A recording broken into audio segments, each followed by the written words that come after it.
सफर कल भी था, सफर कल भी था, सफर आज भी जारी है। माना कि कुछ उम्मीदें टूटी है मगर कुछ ख्वाहिशें अभी भी बाकी है, कुछ ख्वाहिशें अभी भी बाकी है। Hello student, welcome to Bobby bio chem classes में आपका स्वागत है। स्टूडेंट, जैसा कि आप पढ़ रहे थे क्लास 10th की बायोलॉजी, तो क्लास 10th की बायोलॉजी में स्टूडेंट हमने डिस्कस कहाँ तक किया था। हम वहाँ पे बात कर रहे थे क्या इसके बारे में, मैकेनिज्म ऑफ डाइजेशन के बारे में।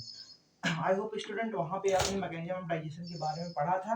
तो कुछ इश्यूज के कारण वहाँ पर लेक्चर मतलब कि वीडियो पूरा नहीं बन पाया था, तो आज हम उसको लेट्स कंटिन्यू करेंगे। और साथ के साथ ये लेक्चर आपका लास्ट होने वाला है लाइफ प्रोसेस फर्स्ट का, ध्यान देना स्टूडेंट। तो आप वीडियो का लास्ट तक बने रहेंगे स्टूडेंट, बहुत इंपॉर्टेंट चीजें आपको बताई जाएंगी। हम बात करने जा रहे हैं, कहने का मतलब हमारा टॉपिक ऑफ डिस्कशन होने वाला है मैकेनिज्म ऑफ डाइजेशन की बात करेंगे। किसकी बात करने जा रहे थे? मैकेनिज्म ऑफ डाइजेशन की। अब मैकेनिज्म ऑफ डाइजेशन बात करने से पहले वहां पर हमने हेडिंग भी बताया था कि मैकेनिज्म ऑफ डाइजेशन मतलब पाचन की जो क्रिया विधि होती है वो कितने प्रकार की होती है। तो आपने देखा था कि पाचन की जो क्रिया विधि थी स्टूडेंट कई टाइप से हुआ करती थी। आपको पता था पहला जो प्रोसेस हुआ करता है, पहला जिसको बोलते हैं इंजेक्शन बोलते हैं। क्या बोलते हैं स्टूडेंट भाई? इंजेक्शन बोलते हैं। क्या बोलते हैं? इंजेक्शन। यानी कि पहले प्रोसेस को बोल रहे थे इंजेक्शन बोल रहे थे, यानी अंतर्ग्रहण जिसको हिंदी में बोल रहे हैं पहले प्रक्रिया को। और दूसरे को हमने क्या बोला था? डाइजेशन बोला था। क्या बोला था स्टूडेंट? डाइजेशन समझा था, यानी कि जिसको पाचन बोल रहे थे। देन साथ के साथ नंबर थर्ड में हम क्या पढ़े थे? थर्ड प्रोसेस क्या था? तो थर्ड प्रोसेस को हम बोल रहे थे यहाँ पर एब्जॉर्प्शन। क्या बोल रहे थे? एब एब एब्जॉर्प्शन था। थर्ड प्रोसेस क्या था स्टूडेंट? एब्जॉर्प्शन था, अवशोषण जिसको हिंदी में बोल रहे थे। देन नंबर फोर्थ की बात करें तो फोर्थ क्या होगा?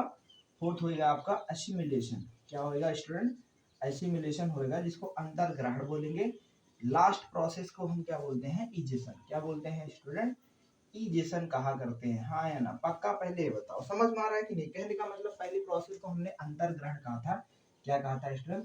अंतर्ग्रहण। अंतर्ग्रहण बोला था, इसको बोला था हमने पाचन। क्या बोला था? इसको पाचन। इसको बोला था अवशोषण। क्या बोला था? अवशोषण। इसको क्या बोला था हमने? स्वांगीकरण। क्या बोला था? स्वांगीकरण।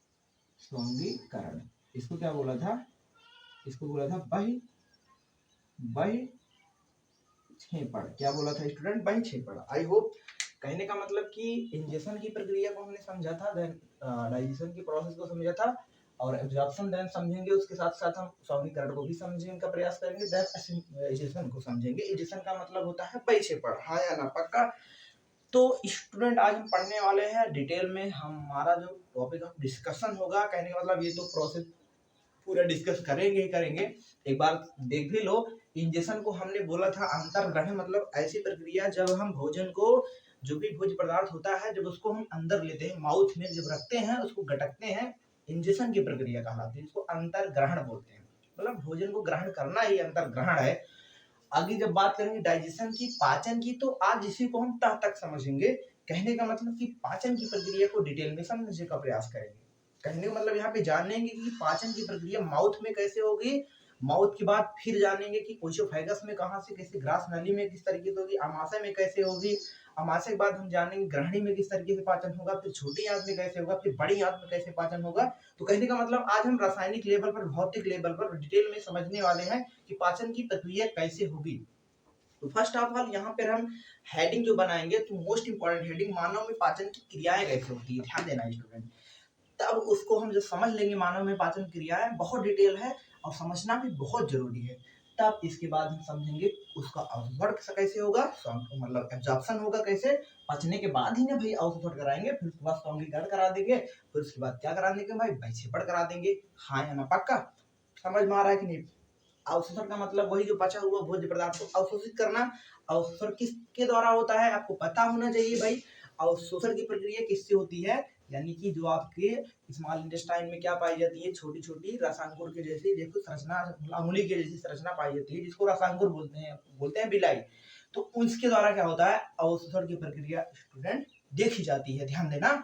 तो उसके द्वारा अवशोषण का सौंदर्यीकरण का मतलब कि उसको किस तरीके से अवशोषित करने के बाद डिफरेंट डिफरेंट टाइप्स के ऑर्गेन्स में ग्लूकोज को, एमिनो एसिड को कैसे मतलब भेजा जा रहा है, इसको एनर्जी चाहिए भैया, ग्लूकोज चाहिए, तो कैसे भेजा जा रहा है, इसको सौंदर्यीकरण बोल रहे हैं। ब्लड में किस तरीके से मिक्स हो रहा है, मिक्स होने के बाद कैसे पहुंच रहा है ऑर्गेन्स के पास, वो सभी सौंदर्यीकरण के अंतर्गत आएगा।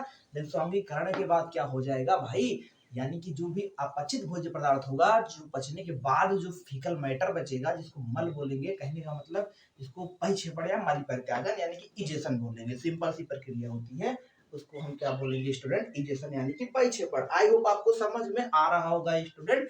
तो कहने का मतलब हमारा जो हेडिंग है, आज हम इसी को डिटेल में समझने वाले हैं स्टूडेंट, ध्यान देना।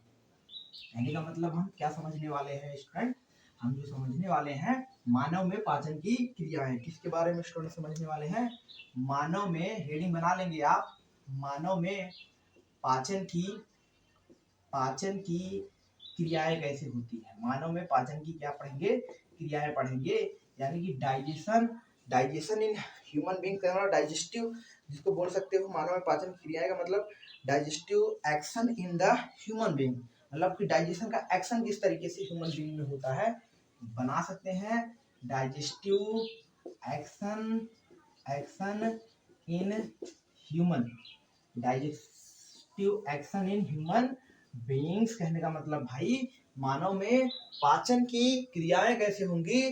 फर्स्ट ऑफ ऑल हम बात करेंगे इसमें जो बात होगी, इसमें जो चर्चा होगी स्टूडेंट, पहले बात करेंगे मुख गुहा में पाचन, किसकी बात करेंगे स्टूडेंट, मुख गुहा में पाचन, मुख गुहा में पाचन, ध्यान देना, मुख गुहा में पाचन की प्रक्रिया समझेंगे। कहने का मतलब डाइजेशन इन माउथ को ही पूरे गुहा को बोलते हैं बकल कैविटी। कहने का मतलब कि बकल कैविटी, मुख गुहा में पाचन की प्रक्रिया होगी कैसे, उसको समझेंगे। देन इसके बाद स्टूडेंट हम इसमें ये समझेंगे कि ग्रसनी में पाचन कैसे होगा, ध्यान देना, ग्रसनी में पाचन की प्रक्रिया को समझेंगे। ग्रसनी में मतलब कि डाइजेशन इन ओइसोफेगस, ध्यान देना स्टूडेंट, अभी हम आपको सभी हेडिंग बता दे रहे हैं कि हम कौन कौन से हेडिंग को पढ़ने वाले हैं, ध्यान देना, कौन कौन से हेडिंग पे बात करने वाले हैं। आगे जो पढ़ेंगे, आगे हम पढ़ेंगे आमाशय में पाचन, किसके बारे में पढ़ेंगे स्टूडेंट, आमाशय में पाचन पढ़ेंगे, यानी आमाशय में पाचन कैसे होगा उसको देखेंगे। कहने मतलब डाइजेशन इन क्या पढ़ेंगे, स्टमक, ध्यान देना स्टूडेंट, आमाशय में पाचन पढ़ेंगे। देन इसके बाद जो पढ़ने वाले हैं, आमाशय के बाद किसमें पढ़ेंगे, ग्रहणी में पाचन, किसमें पढ़ेंगे, ग्रहणी में पाचन पढ़ेंगे, मतलब डाइजेशन इन, सिंपल सा वही बात है, किसमें, ड्यूडेनम, किसमें पढ़ेंगे, ड्यूडेनम में पाचन। उसके बाद क्या पढ़ेंगे, ग्रहणी के बाद क्या होगा आपको पता होना चाहिए, क्षुद्रांत यानी कि छोटी आंत। कहने का मतलब कहानी किसके बारे में पढ़ी जाएगी, छोटी आंत में पाचन की प्रक्रिया कैसे होगी, छोटी आंत में पाचन पढ़ेंगे। Digestion in small intestine, digestion in small intestine. Then fourth जो पढ़ेंगे पॉइंट, बड़ी आंत में क्या पढ़ेंगे स्टूडेंट, पाचन पढ़ेंगे। बड़ी आंत मतलब डाइजेशन इन लार्ज इंटेस्टाइन पढ़ेंगे, LARGE, लार्ज इंटेस्टाइन पढ़ेंगे भाई, लार्ज इंटेस्टाइन का मतलब कि बड़ी आंत में पाचन पढ़ेंगे। हाँ या ना स्टूडेंट, कहने का मतलब कि हमारी जो कहानी आज होने वाली है, आज हम जो कहानी अपना पढ़ने वाले हैं, जो कहानी सुनने वाले हैं, जो कहानी समझने वाले हैं, जो कहानी सीखने वाले हैं, कहने का मतलब कि हम शुरुआती लेवल पर बात करेंगे कि मुख गुहा में पाचन कैसे होता है, फिर ग्रसनी में पाचन कैसे होता है, फिर बात करेंगे आमाशय में पाचन कैसे होता है, फिर बात करेंगे ग्रहणी में पाचन कैसे होता है, फिर बात करेंगे इसके बारे में छोटी आंत में कैसे होगा, फिर बड़ी आंत में कैसे होगा। तो आई होप स्टूडेंट आपको वीडियो को लास्ट तक बने रहना है, there are the most important topic, और इसको जानना भी आपको जरूरी है भाई आगे के लिए भी, क्योंकि अगर आप इन सब चीजों को नहीं समझेंगे क्या होगा भाई, आप कॉन्सेप्ट को मिस कर जाएंगे। तो कहने का मतलब स्टूडेंट हम पढ़ने वाले हैं इसमें इस topic of first heading start करने वाले हैं। कहने का मतलब बात करेंगे हम पहले हेडिंग किसके बारे में, कहने का मतलब बात करने वाले हैं मुख गुहा में पाचन, डाइजेशन इन मतलब कि माउथ व डाइजेशन इन बक्कल कैविटी की बात करेंगे। किसके बारे में बात करने जा रहे हैं स्टूडेंट? डाइजेशन इन माउथ व डाइजेशन इन बक्कल कैविटी। पूरे गुहा को बोलते हैं, मुख गुहा को बक्कल कैविटी बोलते हैं। जब हम बात करते हैं स्टूडेंट किसकी, मुख गुहा में पाचन की, जब हम बात करते हैं यानी कि डाइजेशन इन माउथ और बक्कल कैविटी की बात करेंगे, तो आपको पता होना चाहिए आपका मुख गुहा में जो पाचन होता है वो किसका होता है? स्टार्च का पाचन होता है स्टूडेंट। और किसकी उपस्थिति में होता है? टाइलिन एंजाइम की उपस्थिति में होता है। ध्यान देना, स्टार्च जो होता है, जो मंड होता है, वो टाइलिन एंजाइम की उपस्थिति में, यानी कि वहां पे उदासीनीकरण होगा, और उदासीनीकरण होने के पश्चात किस में बदल जाएगा स्टूडेंट? वो किस में बदल जाएगा? किस में बदल जाएगा? सुक्रोज में बदल जाएगा, यानी शुगर में बदल जाएगा। शुगर में प्लस उसमें यानी कि माल्टोज में बदलेगा। कहने का मतलब कुल मिलाकर के शर्करा में बदलेगा। हाँ या ना? वही कार्बोहाइड्रेट की बात होगी। तभी आपको पता होगा जब भी आप माउथ में भोजन को लेते हैं स्टूडेंट, होता क्या है, जब आप माउथ में फूड को लेते हैं, ज्यादा देर तक रोटी लो, चबाते रहो चबाते रहो चबाते रहो, रोटी एक टाइम ऐसा आएगा आपको कैसा लगने लगेगा स्टूडेंट? मीठा लगने लगेगा। ध्यान देना, कहने का मतलब वहां पे होता क्या चीज है कि आप क्या करते हैं, जैसे देखो स्टार्च होता है, आपको पता है, आप स्टार्च यानी कि मंड को किसकी उपस्थिति में आपको पता है? माउथ में सबसे पहली बात तो क्या है? सलाइवरी ग्लैंड्स है। समझ पा रहे हो कि नहीं? बक्कल कैविटी के अंदर सलाइवरी ग्लैंड है, लार ग्रंथियां हैं, और लार ग्रंथियों से लार निकलेगा। लार में कौन सा एंजाइम पाया जाता है? मोस्ट इंपॉर्टेंट स्टूडेंट, कौन सा एंजाइम पाया जाता है? Ptyalin enzyme. याद रखेंगे, ये टाइलिन एंजाइम क्या करता है? स्टार्च को तोड़ता है। ध्यान देना, यहाँ पे जो होता है उदासीनीकरण की प्रक्रिया होती है। ध्यान देना, क्या होता है स्टूडेंट? उदासीनी क्या होता है? करण होता है। उदासीनीकरण का मतलब कि, उदासीनीकरण का मतलब कि यानी कि यहाँ पे क्या होगा, यहाँ पे क्या हो, न्यूट्रल मीडियम होगा। न्यूट्रल मीडियम यानी कि अब देखो, उदासीनीकरण माध्यम बोल सकते हैं, उदासीन माध्यम बोल सकते हैं। उदासीनीकरण यानी कि इसको हम बोल सकते हैं सिंपल सा उदासीन माध्यम। यहाँ पे है माध्यम कैसा है? उदासीन है। उदासीन मतलब कि न्यूट्रल। न्यूट्रल क्या है? मीडियम कैसा है? न्यूट्रल है। अब देखो, स्टार्च को टाइलिन एंजाइम की उपस्थिति में इसमें तोड़ा जाएगा, माल्टोज में। किसमें स्टूडेंट? ध्यान देंगे, माल्टोज प्लस किसमें? शुगर में तोड़ दिया जाएगा। माल्टोज प्लस शुगर में यानी कि शर्करा में तोड़ दिया जाएगा। समझ पा रहे हैं कि नहीं? माल्टोज प्लस शर्करा में यानी कि शुगर में तोड़ दिया जाएगा। हाँ या ना? कौन तोड़वा रहा है? कौन तोड़ रहा है? Most important enzyme, that is the ptyalin enzyme. याद रखेंगे, कहने का मतलब कि माउथ से डाइजेशन की प्रक्रिया की बात करते हैं, पाचन की प्रक्रिया मुख गुहा में ही शुरुआत हो जाती है। तो अपने आप में क्या है, काफी यूनिक है। तो मुख गुहा में ही क्या हो रही है? पाचन की प्रक्रिया शुरुआत हो जा रही है। और मुख गुहा में टाइलिन नामक एंजाइम क्या कर रहा है? स्टार्च को किसमें तोड़ रहा है? स्टार्च को आपका माल्टोज प्लस, यानी कि माल्टोज और किसमें तोड़ा? माल्टोज और किसमें तोड़ा स्टूडेंट? यानी कि शुगर में तोड़ दिया। कहने का मतलब शर्करा में तोड़ा। हाँ या ना? पक्का समझ में आया कि नहीं? अब यानी कि मुख गुहा में और बाकी कुछ ज्यादा पाचन नहीं होता, बस ये होता है। साथ के साथ लार में कुछ ऐसे एंजाइम्स भी पाए जाते हैं जो क्या किल करते हैं, जो पैथोजन को भी, फॉरेन सब्सटेंस को भी मारने का काम करते हैं, थोड़ा बहुत मात्रा में। ध्यान देना, तो ऐसा नहीं कि पूरे सब्सटेंस को मारे, थोड़े बहुत मात्रा में। तो आगे हम बढ़ जाते हैं, आगे हम पढ़ लेते हैं यानी कि मुख गुहा में पाचन कैसे हुआ। मुख गुहा में टाइलिन एंजाइम की उपस्थिति में क्या हुआ कि जो आपका स्टार्च था, यानी जो शुगर था, या सॉरी जो शर्करा था, जो मंड था, मंड क्या हो गया, यानी कि जो मंड था, स्टार्च था, वो टूट गया किसमें? माल्टोज प्लस शुगर में टूटा। टूटा कि नहीं टूटा? हाँ या ना? पक्का समझ में आया? हाँ, बढ़ जाए, आगे बढ़ जाते हैं। ध्यान देना, आगे हम पढ़ने वाले हैं किसमें पाचन। कहने का मतलब बात करेंगे ग्रास नली में पाचन। ग्रास नली में पाचन की प्रक्रिया समझेंगे, मतलब कि डाइजेशन इन ओइसोफेगस। डाइजेशन इन ओइसोफेगस। ध्यान देना, डाइजेशन इन ओइसोफेगस का मतलब क्या है कि ग्रास नली में पाचन। अब इसमें ध्यान देना, सबसे पहली बात तो ग्रास नली में कोई पाचन नहीं होता। पूछा जा सकता है, इसमें कोई पाचन नहीं होता है। वेरी मोस्ट इंपॉर्टेंट पॉइंट, कोई पाचन नहीं होता। जानते रहेंगे ऐसा कौन सा भाग है, ऐसा कौन सा पार्ट है एलिमेंट्री कैनाल का, आहार नाल का, जिसमें भोजन का बिल्कुल पाचन ही नहीं होता। तो किसमें होता है? किसमें नहीं होता है भोजन का पाचन स्टूडेंट? किसमें नहीं होता है? हाँ, किसमें? ग्रास नली में, ओइसोफेगस में। देखो, अब ओसोफेगस में क्यों नहीं होता है? क्योंकि ओसोफेगस में डाइजेस्टिव ग्लैंड भी नहीं पाई जाती। ओसोफेगस में ग्लैंड पाई जाती है कुछ, उसका नाम क्या है आप जानते रहेंगे। ओसोफेगस में जो होती है वो क्या होती है, श्लेष्म ग्रंथियां पाई जाती हैं। वेरी मोस्ट इंपॉर्टेंट पॉइंट, क्या पाई जाती हैं? श्लेष्म ग्रंथि पाई जाती है। ध्यान देना स्टूडेंट, श्लेष्म ग्रंथियां पाई जाती हैं। इन श्लेष्म ग्रंथियों के द्वारा क्या निकलता है? श्लेष्म निकलता है। ध्यान देना, श्लेष्म निकलता है। क्या निकलता है? श्लेष्म मतलब म्यूकस निकलता है। अब ये म्यूकस क्या करता है? Very most important point, mucus का काम क्या होता है कि भोजन को नीचे की तरफ आसानी से फिसला सके।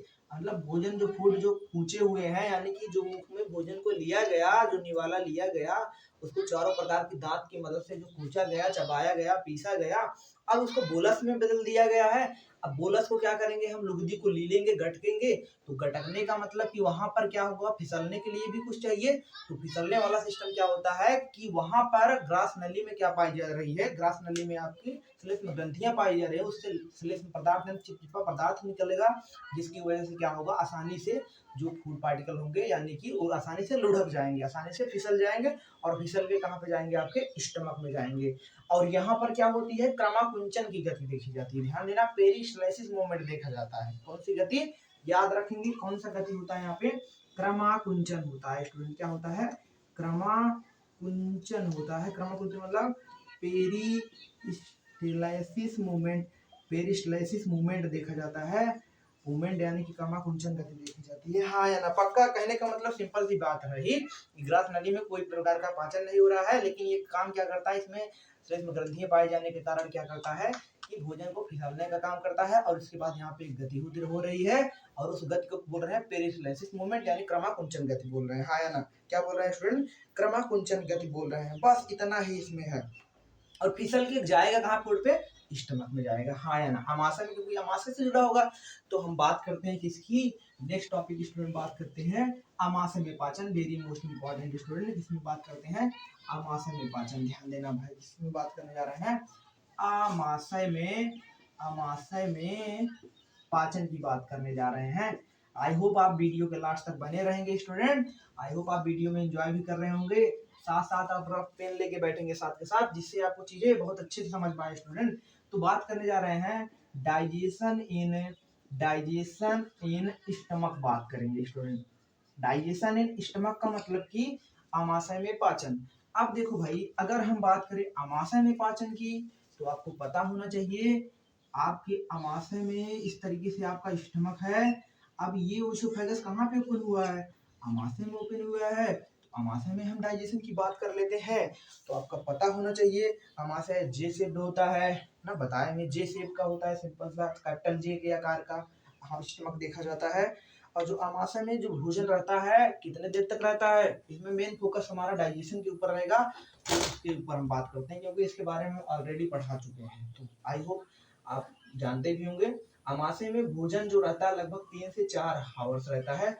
लगभग 3 से 4 घंटे तक क्या होता है स्टूडेंट? अमाशय में भोजन पड़ा रहता है। अब 3 से 4 घंटे तक जो भोजन पड़ा रहता है अमाशय में, यहाँ पर भोजन का क्या होता है? जो भी भोजन, जो भी फूड पार्टिकल यहाँ पे आया रहता है, कहने का मतलब बोलस कहाँ से आया? मुख से होते हुए, ग्रास नली से होते हुए कहाँ पे आया? अमाशय में आया। अब अमाशय में जो भी भोजन आया है, यहाँ पे क्या किया जाएगा? इसको मथा जाएगा। कहने का मतलब यहाँ पे मंथन की प्रक्रिया होगी। अमाशय में होता है चर्निंग मूवमेंट होता है स्टूडेंट, मंथन की प्रक्रिया, उसको मथा जाता है, जिसकी वजह से, जिसकी मदद से क्या होता है? इस फूड पार्टिकल को, इस भोजन को जो किसमें बदला जाएगा? काई में बदला जाएगा। किसमें बदला जाएगा? काई में बदला जाएगा। Very most important student. अब काई में ऐसा नहीं बदल दिया जाता है, इसे नहीं डायरेक्टली काई में बदल दिया जाता है। काई में बदलने की कुछ सिक्रेशन होती है। कहने का मतलब आपको पता होना चाहिए, जो स्टमक होती है उसकी दीवार पर ध्यान देना स्टूडेंट। जो स्टमक होती है, जो अमाशय होती है, उसकी दीवार में क्या होती है? जठर ग्रंथि पाई जाती है स्टूडेंट। ये देख लो, अमाशय की दीवार है, इसी दीवार में क्या होती है? जठर ग्रंथियां पाई जाती हैं। जठर ग्रंथि मतलब कि गैस्ट्रिक ग्लैंड। ध्यान देना स्टूडेंट, जठर ग्रंथियां पाई जाती हैं। अब देखो स्टूडेंट, जठर ग्रंथियां जो गैस्ट्रिक ग्लैंड पाई जा रही हैं, very most important point, gastric glands पाई जाती हैं, जठर ग्रंथि पाई जाती हैं। इन जठर ग्रंथियों से, वेरी मोस्ट इंपॉर्टेंट पॉइंट, इन जठर ग्रंथियों से क्या निकलता है?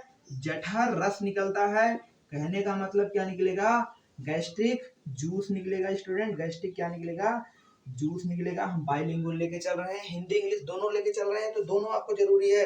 क्या पाई जाती है, जठर ग्रंथियां पाई जाती हैं, और इन जठर ग्रंथियों से आपको पता होना चाहिए क्या निकलता है स्टूडेंट, जठर रस निकलता है। अब जठर रस में क्या क्या पाया जाता है इसको भी आप देख लेंगे जब बात करेंगे जठर रस की।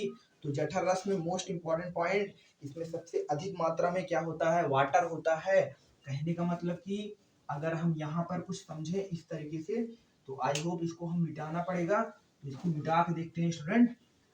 हेडिंग आप बना ही चुके होंगे, तो यहाँ पे हम समझ लेते हैं।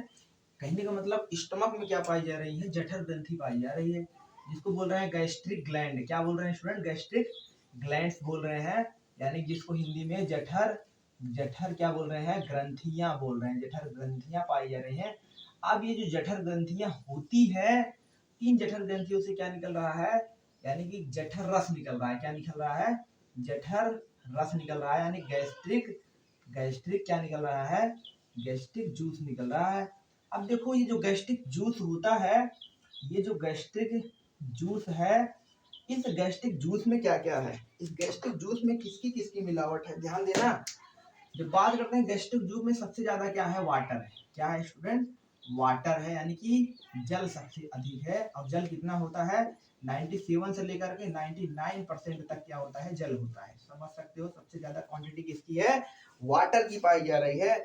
और जल में कुछ मात्रा में श्लेष्म पदार्थ होता है, श्लेष्म होता है, ये आपको पता है। इसकी जो ड्यू टू दी जो इसकी दीवार बनी होती है, किसकी बनी होती है, श्लेष्म की बनी होती है। ये क्या है, श्लेष्म में पाया जाता है, यानी श्लेष्म म्यूकस जिसको बोल सकते हो, म्यूकस। और एक चीज जान के आपको हैरानी होगी, वहां पर हमने बताया भी था कि म्यूकस जो होता है, इसी के कारण क्या होता है, अमाशय की दीवार क्षति नहीं हो पाती। क्यों, क्योंकि इसमें एक बहुत खतरनाक केमिकल रिलीज होता है जिसका नाम है हाइड्रोक्लोरिक अम्ल।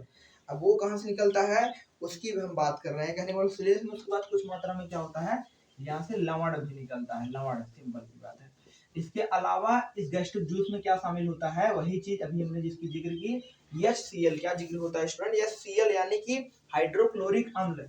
HCl का काम होता है कि ये क्या करता है, भोजन में उपस्थित जो भी बैक्टीरिया वगैरह रहते हैं उनको नष्ट करता है। यानी भोजन में उपस्थित बैक्टीरिया को क्या करता है, जो भी सूक्ष्म जीवी होते हैं उनको मारता है, उनको क्या करता है, नष्ट करने का काम करता है। लिख सकते हैं आप, नष्ट करता है, भोजन में उपस्थित बैक्टीरिया को नष्ट करता है। साथ के साथ स्टूडेंट ये भी जानेंगे, ये क्या करता है, भोजन को सड़ने से बचाता है। ध्यान देना, ये क्या करता है, भोजन को सड़ने से क्या करता है, बचाता है। वेरी मोस्ट इंपॉर्टेंट पॉइंट, भोजन को सड़ने से बचाता है।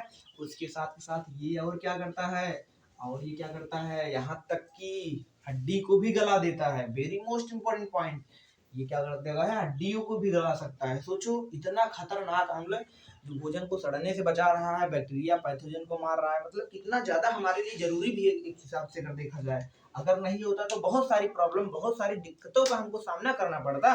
तो कहने का मतलब नेचर ने हमको दे दिया है, समझ रहे हो, अपने आप में यूनिक है, अपने आप में। यहाँ पे हम जो पढ़ रहे हैं स्टूडेंट, इसको आप मजा लीजिए पढ़ने। अब आप कह रहे होंगे क्यों मजा ले, अरे भैया आप खुद ही देखिए, आप खुद ही देखिए कि इतना यूनिक आप चीजें जान रहे हैं, कि इतना अपने आप में बहुत अद्भुत चीजें हैं। इतना खतरनाक अम्ल निकल रहा है, HCl हाइड्रोक्लोरिक अम्ल, और निकल कहाँ रहा है, अमाशय की दीवार से। और दीवार का मतलब जो अमाशय की दीवार से निकल रहा है, अगर वही हाइड्रोक्लोरिक अम्ल, अगर वही HCl हम अमाशय से बाहर निकाल करके अपने हाथ पर एक दो बूंद ड्रॉप अगर रखे, ऐसे जैसे ड्रॉप नहीं डालते, अगर इस तरीके से एक दो बूंद ऐसे अपने हाथ पर अगर गिराए, तो क्या होगा, हमारा हाथ ही जल जाएगा, तुरंत अपने हाथ को हटा लेंगे। तो सोचो, इतना खतरनाक अम्ल अगर तुम्हारे अमाशय की दीवार से रिलीज हो रहा है, लेकिन अमाशय की दीवार को नहीं डैमेज कर रहा है, और वही अम्ल हमने बताया भोजन को सड़ने से बचा रहा है, वही अम्ल क्या कर रहा है, भोजन में उपस्थित जो भी जीवाणु वगैरह होते हैं, जो भी सूक्ष्म जीवी हैं, फॉरेन सब्सटेंस को मारने का काम कर रहा है, जीवाणु को मारने का काम कर रहा है। साथ के साथ हड्डियों को भी गला देता है। सोचो, इतना खतरनाक पावर है, हड्डी को भी गला देता है। समझ पा रहे हो, तो आखिर अमाशय की दीवार को क्यों नहीं गला पा रहा है, क्वेश्चन आना चाहिए ना। आखिर इतना खतरनाक अम्ल जब हड्डी को गला देता है, तो अमाशय की दीवार को क्यों नहीं गला पा रहा है, इसका उत्तर क्या है। आखिर बाहर निकालने के बाद हम दो चार बूंद अपने हाथ पे डालें तो जल गए, अमाशय क्यों नहीं जल रहा है? तो इसका सिंपल सा आंसर है क्योंकि due to the presence of mucus, क्योंकि जो अमाशय की दीवार है किसकी बनी है? म्यूकस की बनी है। काफी मोटी म्यूकस की परत होती है। स्टूडेंट ध्यान देंगे, ये भी हमने गोंच के से जो बनाया है, ये किसका बना है? ये किसका बना है स्टूडेंट? म्यूकस का बना है। म्यूकस मतलब श्लेष्म का बना है। और यही म्यूकस के कारण क्या होता है कि अमाशय की दीवार हमेशा क्या होती है? क्षति नहीं पहुंचती जल्दी। कभी कभी किसी किसी में ज्यादा HCl निकलने लगता है तो धीरे धीरे दीवार भी डैमेज होने लगती है वहां पर। अब उस केस में जो दीवार डैमेज होती है तो पर्सन स्टूल पास करता है तो ब्लीडिंग भी होती है, दर्द भी होता है, बहुत सारी परेशानी देखी जाती है। उस कंडीशन को हम क्या बोलते हैं? अल्सर कहा करते हैं। क्या कहा करते हैं स्टूडेंट? उसको हम अल्सर कहा करते हैं। आई होप आपको और एक्स्ट्रा स्टॉक जानकारी मिल पाई होगी। हम बढ़ जाते हैं अपने टॉपिक की तरफ, यानी कि हम बढ़ जाएंगे स्टूडेंट किसके बारे में? हमने बात किया कि जठर रस के बारे में बात किया और हड्डियों को भी गलाने का काम कर रहा है। इसके अलावा HCl का बहुत इंपॉर्टेंट काम student, very very most important काम HCl का।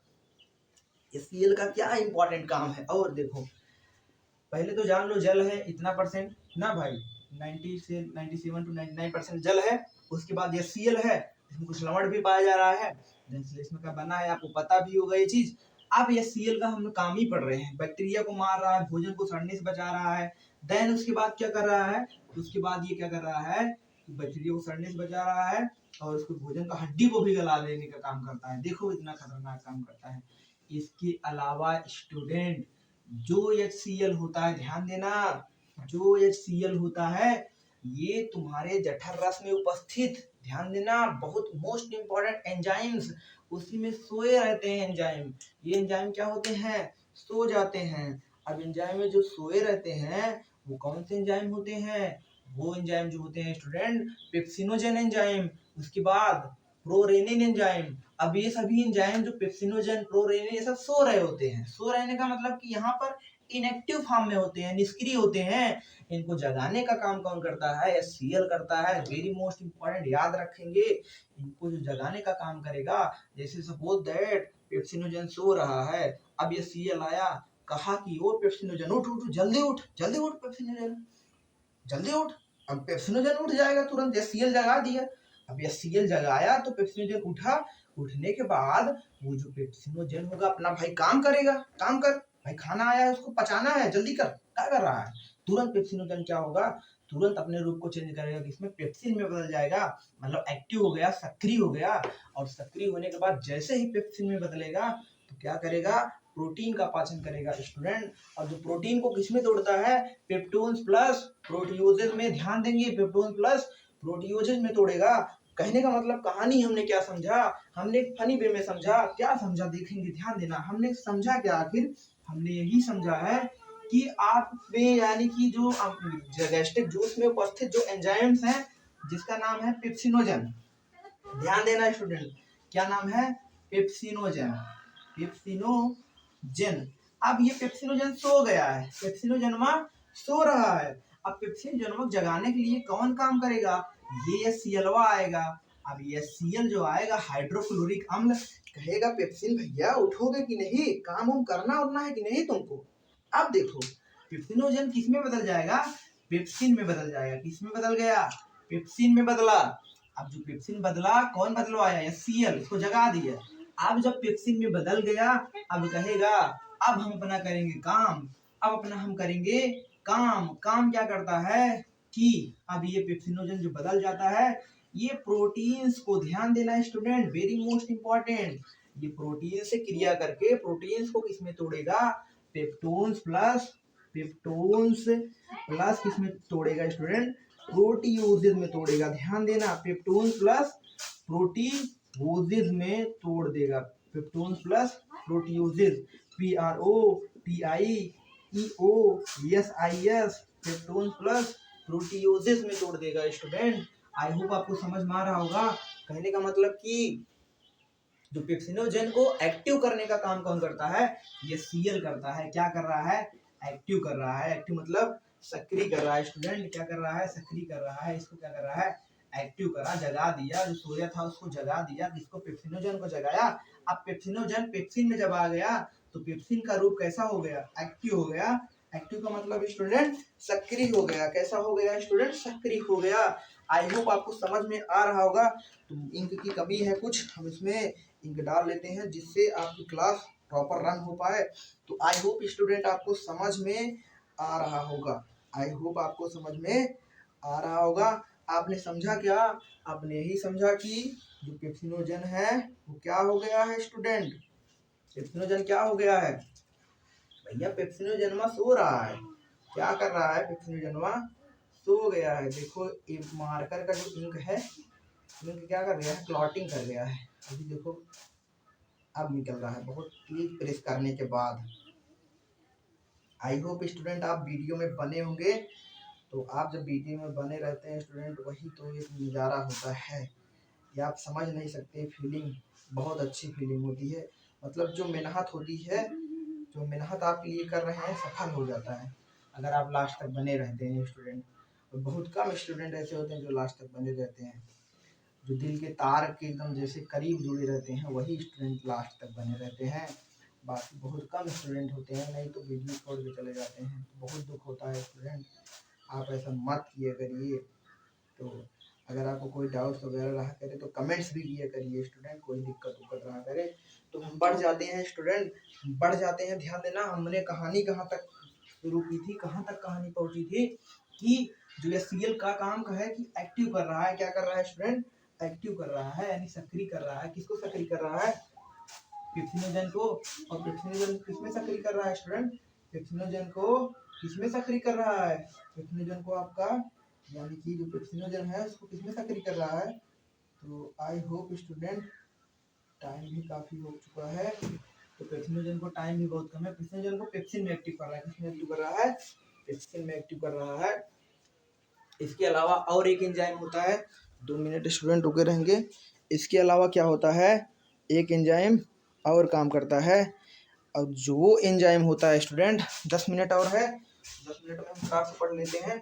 तो इसके अलावा जो एक एंजाइम और होता है जिसका नाम क्या है? प्रोरेनिन। क्या नाम है? प्रोरेनिन। अब देखो भैया, प्रोरेनिनवा सो गया है। प्रोरेनिन बेचारा खर्राटे मार के सो रहा है। अब प्रोरेनिन को जगाने कौन आएगा? ये एचसीएल साहब आएंगे, कहेंगे ओ यस उठ ड्यूटी कर। ड्यूटी करेगा अपना। अब ड्यूटी करेगा मतलब प्रोरेनिन किस में बदलेगा? रेनिन में बदलना पड़ेगा इसको। अब जग गया, कहने का रेनिन कैसा हो गया? एक्टिव हुआ कि नहीं? एक्टिव हुआ।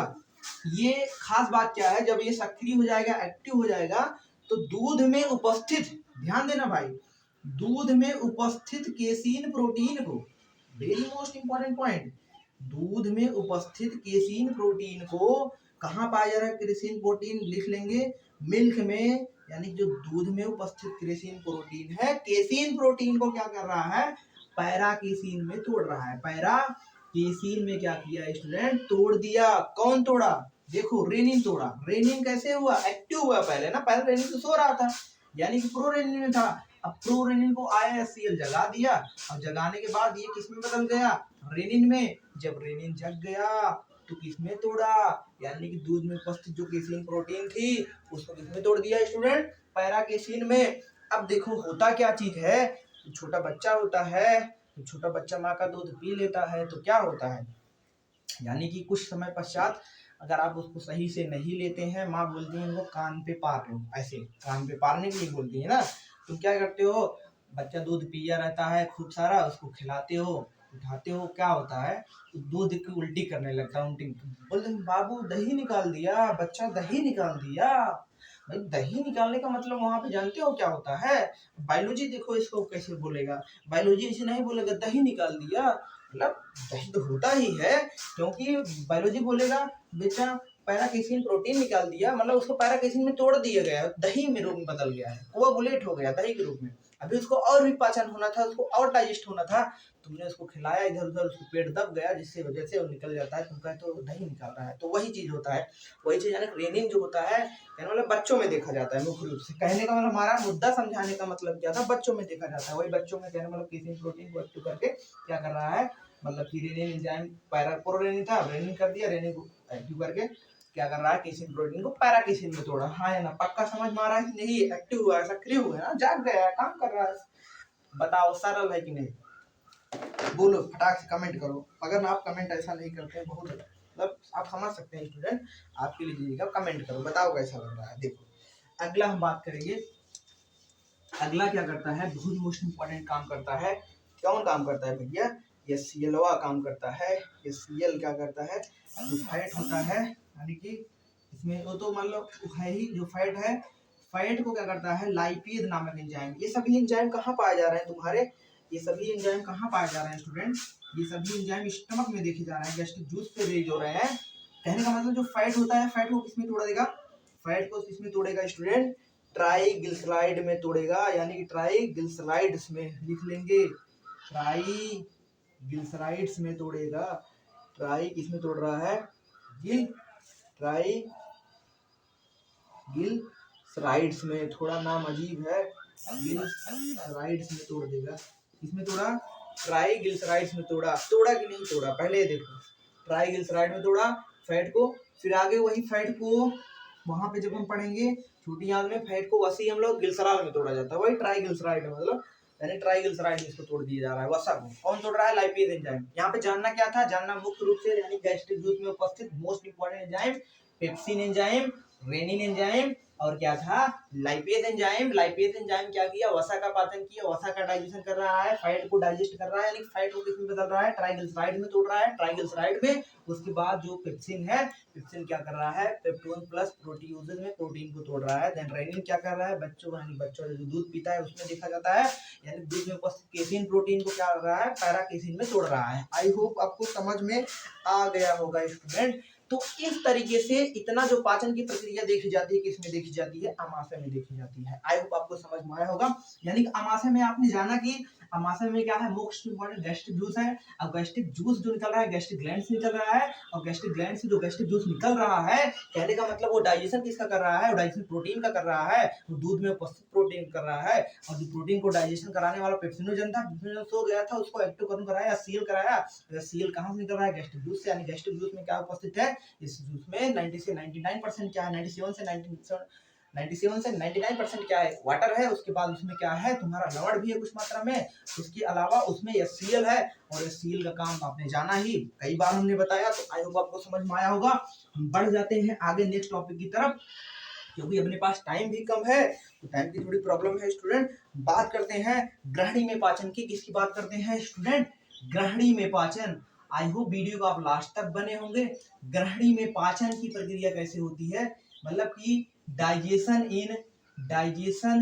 इन बात करेंगे इसमें ड्यूडेनम में। ध्यान देना स्टूडेंट, किसकी बात कर रहे हैं, ड्यूडेनम में, यानी कि ड्यूडेनम में बात करेंगे ग्रहणी में पाचन कैसे होगा। अब देखो सिंपल सी बात है, सिंपल सी कहानी है, आपको पता होगा।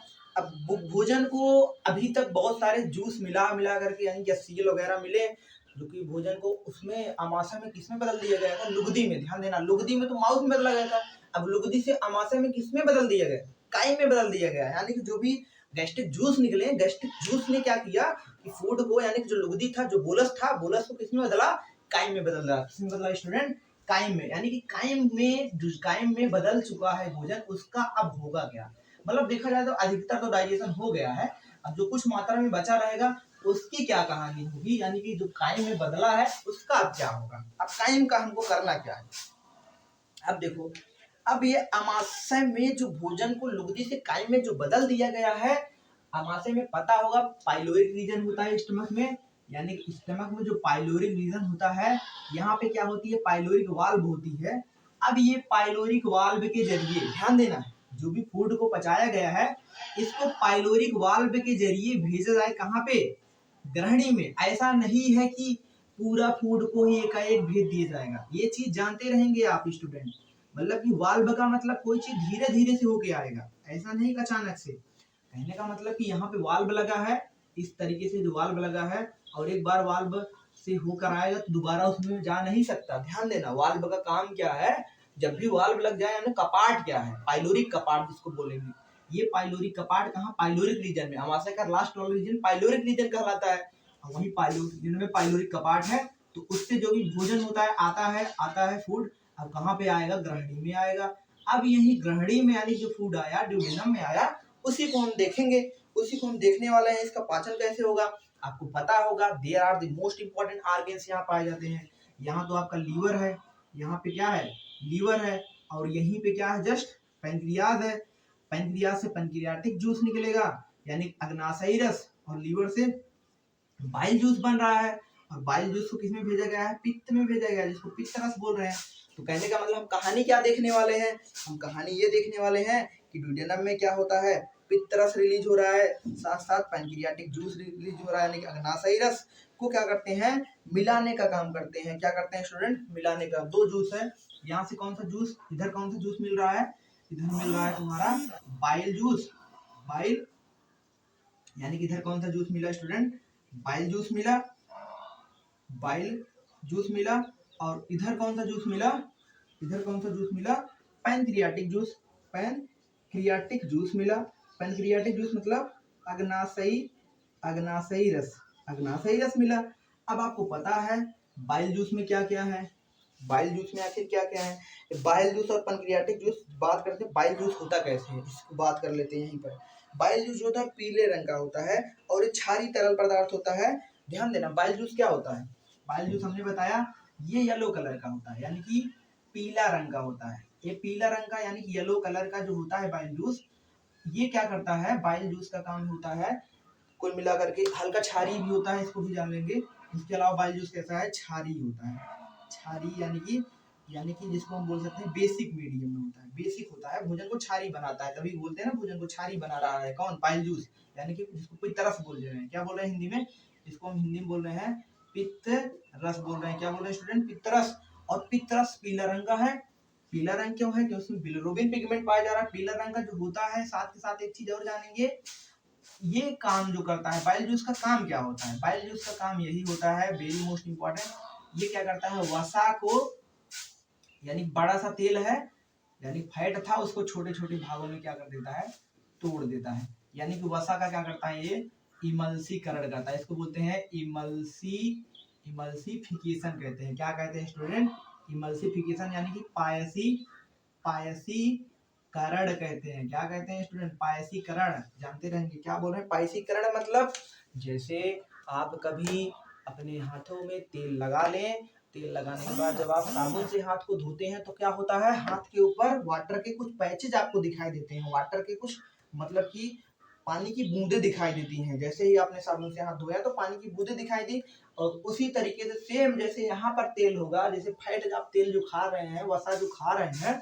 उस वसा को क्या करता है पित्तरस, उस वसा को जो बाइल जूस है पित्तरस क्या कर रहा है इमल्सीकृत कर दे रहा है, पायसीकृत कर दे रहा है। पायसीकृत का मतलब कि वसा को बहुत चुन्नू चुन्नू सा, बहुत छोटा छोटा खंड में तोड़ दिया, तो चुन्नू चुन्नू सा तोड़ दिया वसा को, कहने का मतलब उसी को बोलते हैं पायसीकरण। जैसे हमने एग्जाम्पल के तौर पर भी समझ लिया। कैसे समझा, ऐसे समझा भैया हाथ में तेल लगा लो, अभी जाकर लगा दिया हाथ में तेल और साबुन से हाथ धो, देख लो उसमें पानी जैसे ड्रॉप के जैसा दिखाई देगा कि नहीं, वाटर का बूंदे दिखाई देंगी।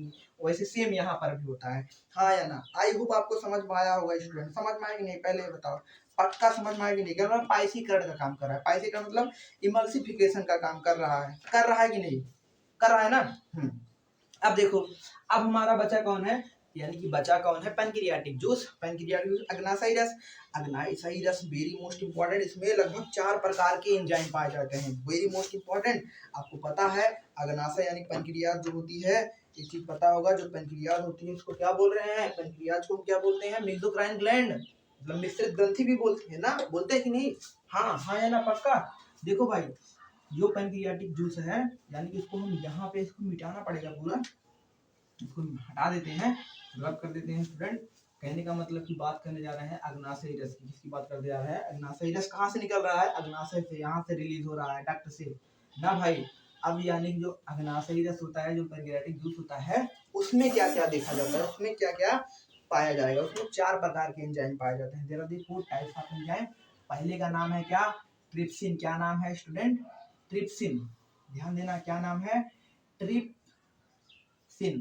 पहला क्या है ट्रिप्सिन, हिंदी में भी यही है, हिंदी में भी ट्रिप्सिन को ट्रिप्सिन ही बोल रहे हैं।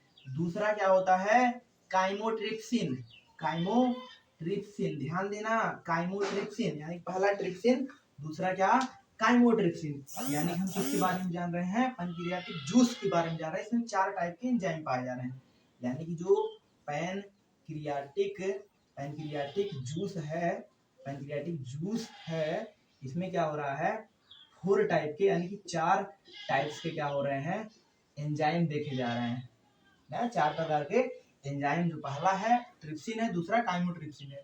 अब देखते चलते हैं साथ साथ ट्रिप्सिन का काम क्या होता है, साथ साथ ये भी देख ले ट्रिप्सिन करता क्या है।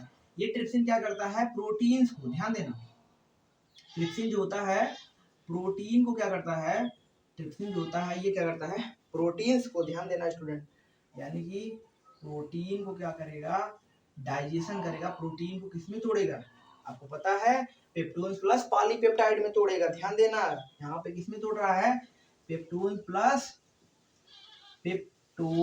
प्लस किसमें तोड़ेगा, पॉलीपेप्टाइड में तोड़ रहा है, ध्यान देना। और ये सेम चीज ये भी क्या करेगा, ये भी प्रोटीन का डाइजेशन करेगा, ये भी प्रोटीन पे काम करेगा, यानी का मतलब ये भी काम करेगा।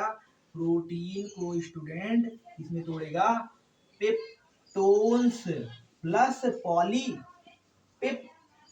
में तोड़ेगा। ध्यान देना, पेप्टोन्स प्लस पॉलीपेप्टाइड में तोड़ रहा है, सेम कौन, काइमोट्रिप्सिन भी।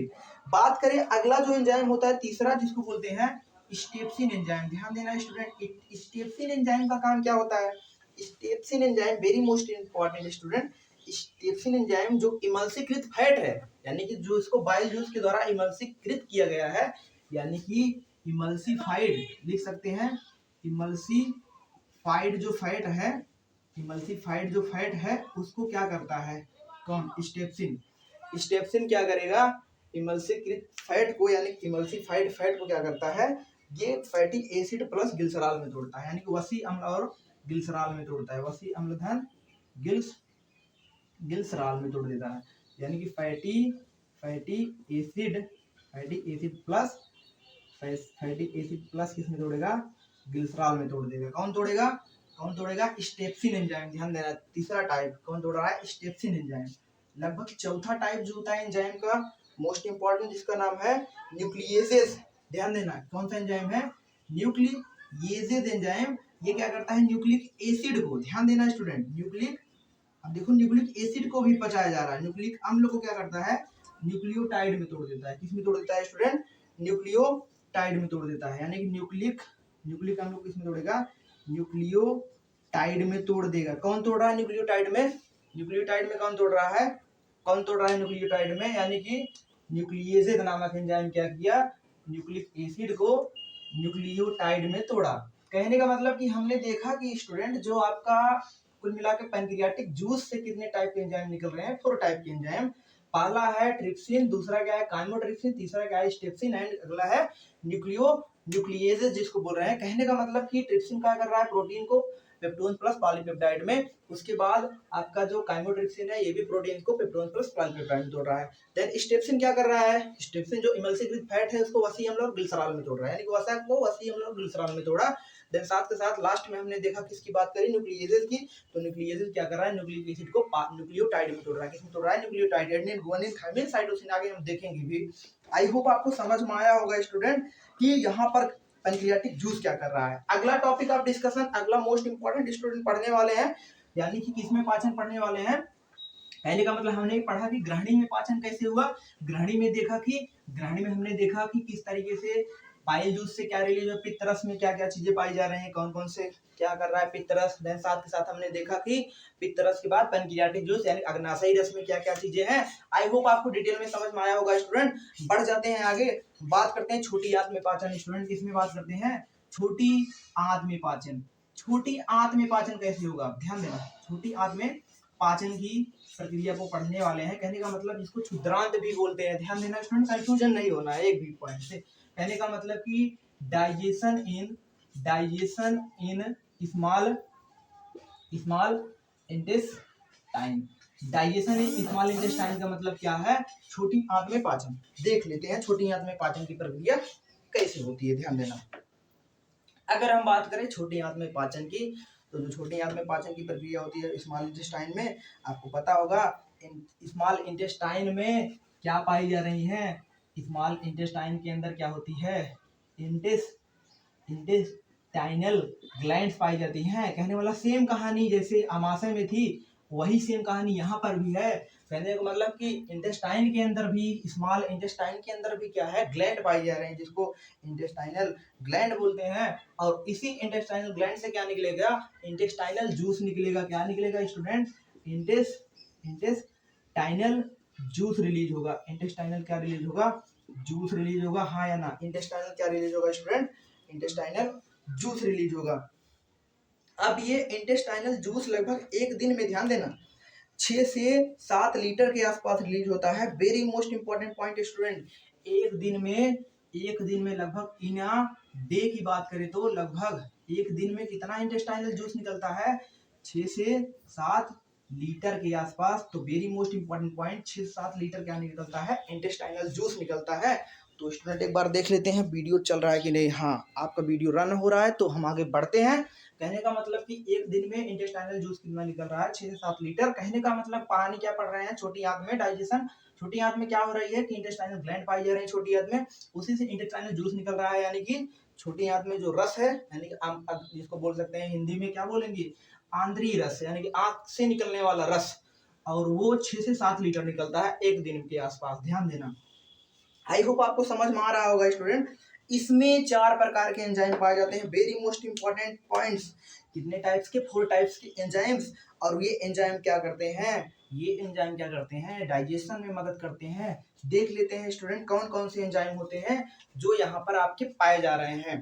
कहने का मतलब किसके पाए जा रहे हैं, इंटेस्टाइनल जूस में। ध्यान देना, तो हम बात कर लेते हैं कि इंटेस्टाइनल जूस में कितने टाइप्स के आपके एंजाइम देखे जा रहे हैं और एंजाइम करते क्या क्या है। पहला एंजाइम जो आपका होता है इरेप्सिन एंजाइम।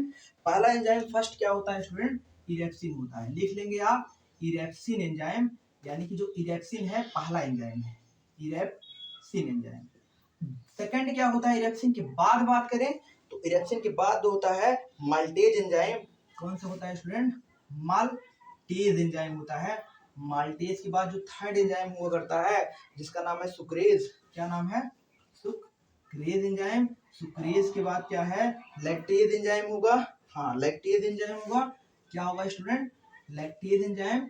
लैक्टेज के बाद 5 एंजाइम, जो 5th एंजाइम, यानी कि लगभग 4 से 5 एंजाइम। तो उसका जो नाम हुआ, यानी कि जिसको बोलेंगे लाइपेज। जैसे कि आपने पढ़ा होगा लाइपेज वहां पर भी पाया जाता था, लाइपेज एंजाइम। और लाइपेज एंजाइम क्या करता है, वसा को वसीय अम्ल और ग्लिसरॉल में तोड़ेगा, यानी फैट को किस में तोड़ेगा, फैटिक एसिड प्लस ग्लिसरॉल में। लिख लेते हैं, ये क्या करता है, फैट का पाचन करता है। किसका पाचन करेगा, फैट का। और फैट को किस में तोड़ेगा, यानी कि वसा को फैटी एसिड प्लस ग्लिसरॉल में तोड़ेगा, ग्लिसरॉल में तोड़ेगा, यानी कि वसा को वसीय अम्ल और ग्लिसरॉल में तोड़ा। देन अगर हम बात करें लैक्टेज की, पहले हम बात कर लेते हैं शुरुआती इरेप्सिन से। किसकी बात कर लेते हैं, इरेप्सिन। इरेप्सिन क्या करता है, ये कुल मिलाकर के एमिनो अम्ल को तोड़ता है। कहने का मतलब ये क्या करता है, प्रोटीन को पॉलीपेप्टाइड में और छोटे भाग में तोड़ेगा, यानी कि किस पे काम करेगा, पॉलीपेप्टाइड को किसमें बदलेगा, अमीनो एसिड, यानी कि फाइनल डाइजेशन की प्रक्रिया हो रही है, इसके बाद पाचन होना नहीं है। तो हम क्या कर रहे हैं कि यहाँ पर इरेप्सिन ने क्या किया, पॉलीपेप्टाइड को एकदम छोटे भाग में यानी अमीनो एसिड में तोड़ दिया। देन उसके बाद क्या हुआ कि जो माल्टेज था, ये माल्टेज क्या किया कि स्टूडेंट ध्यान देना, जो माल्टेज था इन्होंने क्या किया, माल्टेज को और छोटे भागों में तोड़ा। माल्टेज एंजाइम किसमें बदला, इसको माल्टेज एंजाइम ग्लूकोज में बदल दी, यानी कि छोटे भागों में ग्लूकोज किसमें बदला, स्टूडेंट याद रखेंगे, ग्लूकोज में बदला।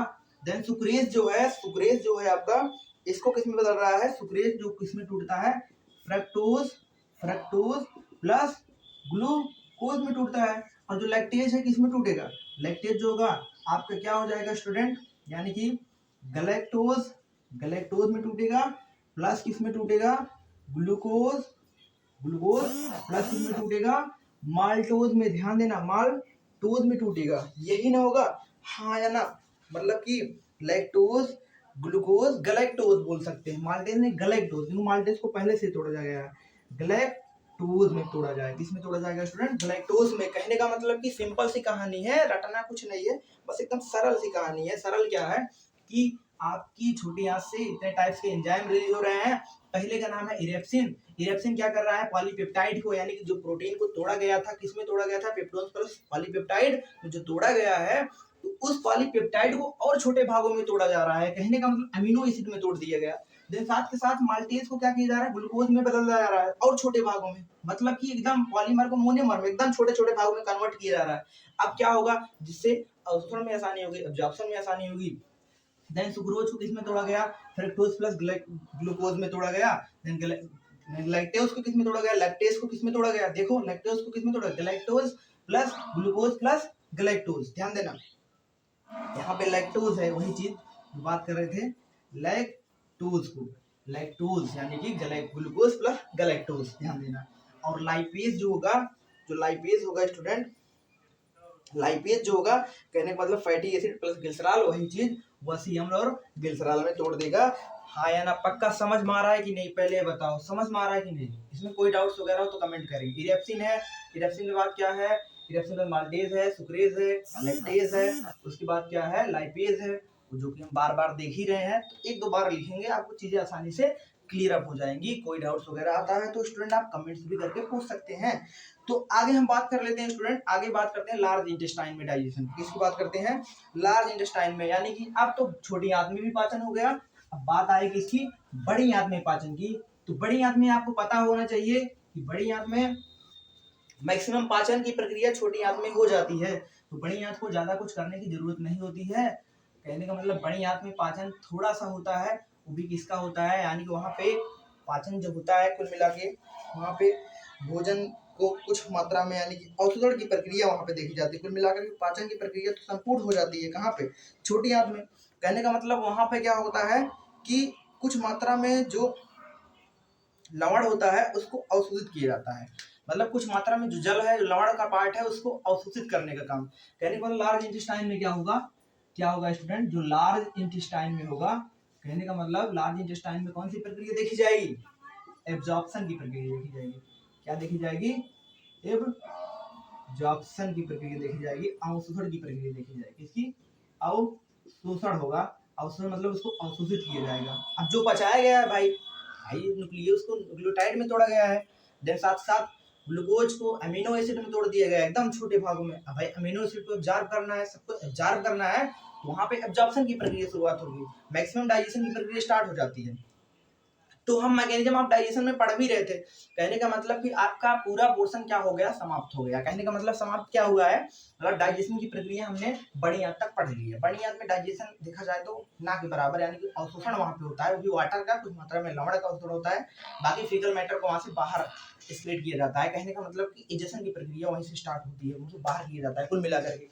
तो बात कर लेते हैं आपका अवशोषण क्या होता है, अवशोषण पढ़ लेंगे, उसके बाद सांघीकरण समझे ही हैं, उसके बाद डाइजेशन आराम से समाप्त हो जाएगा चैप्टर।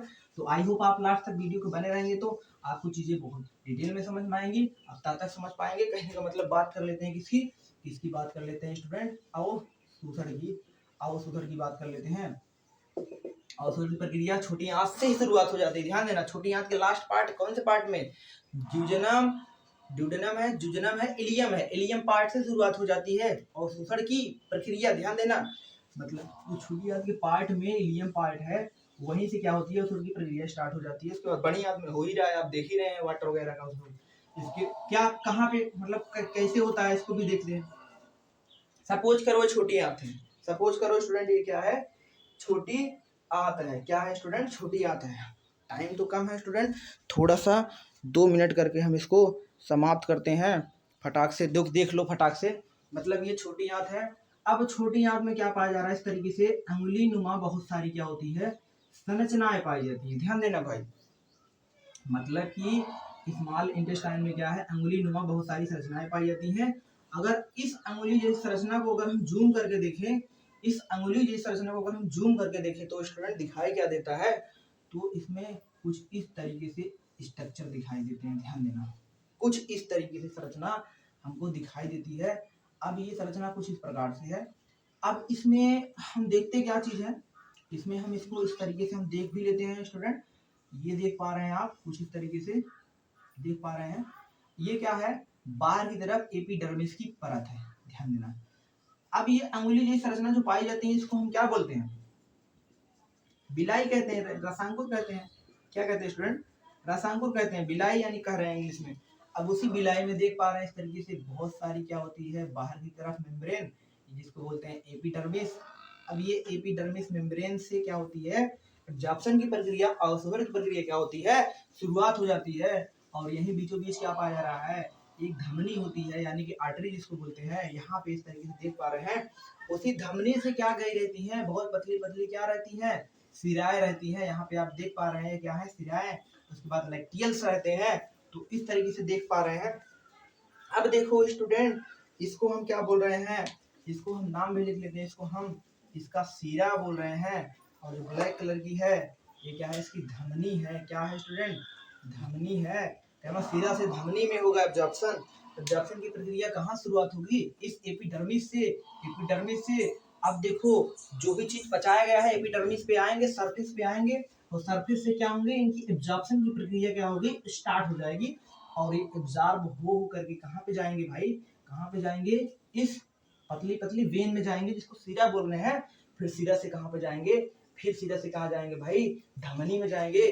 फिर धमनी से क्या होगा, लैक्टियल्स। लैक्टियल्स पे कहाँ जाएंगे, कहाँ जाएंगे भाई, सबको भेजा जाएगा कहाँ पे भाई, एब्जॉर्ब किया गया अमीनो एसिड को, ग्लूकोज को, उनको एब्जॉर्ब किया तो उनको जाना है, ब्लड में जाना है। ब्लड में जरूरत है, किसकी जरूरत है, उधर हार्ट को जरूरत है, किडनी को जरूरत है, फेफड़े को जरूरत है। क्यों जरूरत है भाई, वो काम कर रहा है हार्ट, दिल काम कर रहा है। अगर दिल को एनर्जी नहीं मिली, ऊर्जा नहीं मिली तो काम ही नहीं करेगा, कहेगा हम काम नहीं करेंगे, उसको चाहिए। अब यहाँ पर जो भाई, अब दिल को क्या चाहिए, एनर्जी चाहिए, ग्लूकोज चाहिए। अब ग्लूकोज को जो दे रहा है वो प्रक्रिया क्या होगी, आपका स्वांगीकरण हो जाएगी, एसिमिलेशन। उसका यूज किस तरीके से हो रहा है, किस तरीके से पहुंचा रहा है धमनी से होते हुए सीरा से धमनी में, धमनी से कैसे पहुंच रहा है डिफरेंट डिफरेंट ऑर्गन्स के पास, डिफरेंट डिफरेंट अंग का, विभिन्न प्रकार के अंगों के पास किस तरीके से पहुंच रहा है, वो प्रक्रिया क्या होती है, स्वांगीकरण होती है। देन आई होप आपको समझ में आएगा। इसके बाद क्या होगा, आप लास्ट में आपको पता ही होगा, स्वांगीकरण हो जाएगा, फिर इजेशन हो जाएगा। इजेशन मतलब क्या होगा, क्या होगा इजेक्शन मतलब, यानी कि बहिक्षेपण। बहिक्षेपण मतलब कि सिंपल सी प्रक्रिया होगी जिसमें फीकल मैटर को क्या करेंगे, स्क्रीट आउट कर देंगे। हाँ या ना, बताओ समझ में आया कि नहीं, पहले बताओ, कमेंट करके बताना जरूर। आई होप वीडियो के आप लास्ट तक बने होंगे। तो हो सकता है कुछ तेज भी लगा हो, अगर आपको तेज लगा हो वीडियो में तो कमेंट्स करेंगे। अगर आप ध्यान से देखेंगे तो गारंटेड है आपको समझ में पक्का आएगा, पूरा आएगा। समझ रहे हो कि नहीं? तो आप कोई डाउट्स वगैरह हो तो कमेंट आप किया करिए प्लीज स्टूडेंट, आप नहीं करेंगे तो कमेंट कौन करेगा। तो कुछ टाइम की वजह से, कुछ टाइम की वजह से हमने कुछ जल्दी किया है, तो हमें नहीं लगता वो आपको इसमें कोई चीज़ ऐसी चीज़ जो है जो ना समझ में आई हो। अब देखो, अब इसको अवशोषित करने के बाद अब बड़ी आंत में जो भी चीज़ें हैं उनको वाटर का कुछ मात्रा में एब्जॉर्प्शन होगा, कुछ मात्रा में लवण का, उसके बाद बाहर एक्सक्रीट किया जाएगा, उसको मल परित्यागन या बहिक्षेपण बोलेंगे, इजेशन की प्रक्रिया बोलेंगे। हाँ या ना पक्का? देन आज के लिए इतना ही करते हैं student. Thanks for watching video my dear students.